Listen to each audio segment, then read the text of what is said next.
mu wax ni saayite mooy jumaa ju mag na fi am tuubaalati bi ka tuub naa tey tabax yaa ngi.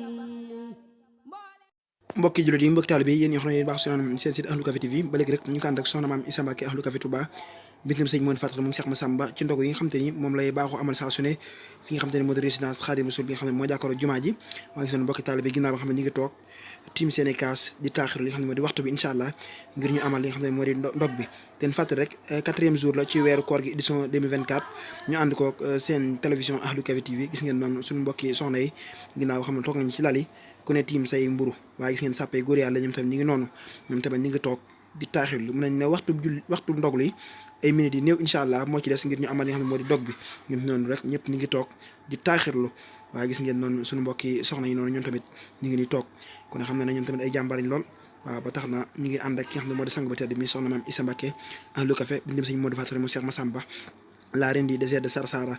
gaynde Kajoor gaynde Saalum mu ngi noonu mi soxna maam Issa Mbacké Ahlu Café leen fàttali rek 4e jour la ci weeru koor gi édition 2024 waaye ngeen gis noonu nag sàpp yi nga xam ne moo di soxna yi ñoom tamit ñu ngi toog di taaxirlu waxtu wi waaye nag ku ne xam ne ne soxna yi ñu ngi toog di taaxirlu li nga xam moo di waxtu dog bi mu ne dog bi moom daanaka minutes yi néew incha allah moo ci des rek ñu amal li nga xam ne moo di dog bi gis ngeen noonu jëwriñ si Modou Ndiaye di tànk li nga xam moo di café gi di ko yóbbu ci li nga xam te ni moo di secteur yi kon xam na ne mën nañ ne daanaka rek ndogu jot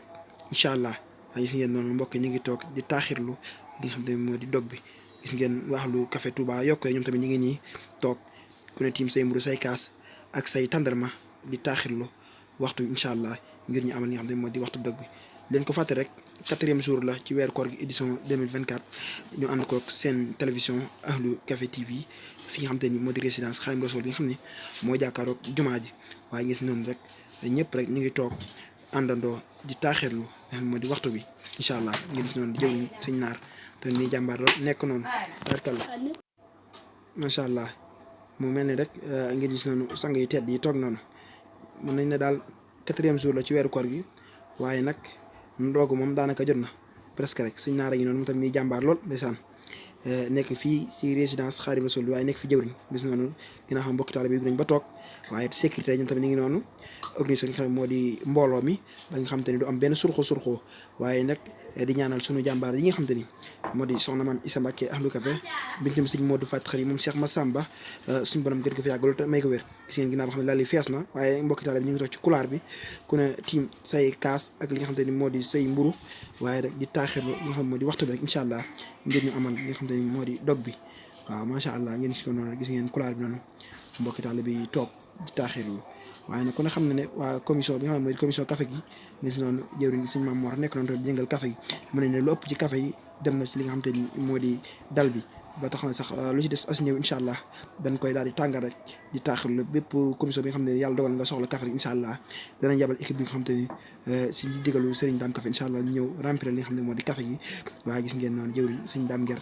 nekk noonu moom tamit macha allah ginnaaw xam te ni café gi tàng na waaw ñu bëgg koo sotti ci li nga xam ne moo di barigo rek incha allah ngir taaxirlu rek ngir yóbbu ko si li nga xam te ni moo di dal yi macha allah ngeen gis noonu dañ ko fàtte rek 4e jour la ci weeru koor gi édition 2024 gis ngeen noonu équipe bu café gi ñoom tamit ñu ngi nii toog jëwriñ sëñ Saliou sëñ Massamba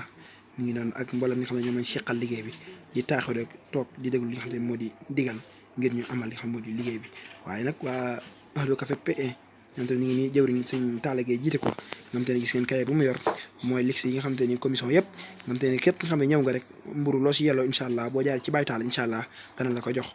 incha allah ñu noonu mbokki taalibe rek ñu ngi toog noonu di jël si li nga xam te ni moo di seen i mburu waaye Baye Tall boo yor kaye bi war ko jébbal ñi nga xam te ni ñoo moom mburu yi incha allah ngeen seen équipe bi nga xam te ne moom la seqal liggéey bi ñëpp rek ñu ngi noonu ñii di dagg